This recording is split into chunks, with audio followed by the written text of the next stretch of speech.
ഈശോ മിശിഹായ്ക്ക് സ്തുതിയായിരിക്കട്ടെ. വിശുദ്ധ മത്തായിയുടെ സുവിശേഷം 12-ാം അധ്യായം 33-ാം തിരുവചനം.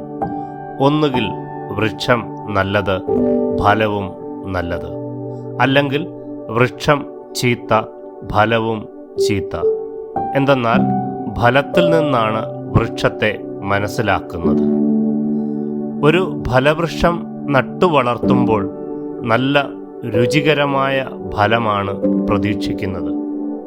പക്ഷേ ചിലപ്പോഴൊക്കെ പ്രതീക്ഷയ്ക്ക് വിരുദ്ധമായും സംഭവിക്കാറുണ്ട്. ഈശോയും നമ്മിൽ നിന്ന് പ്രതീക്ഷിക്കുന്നത് നല്ല ഫലങ്ങളാണ്.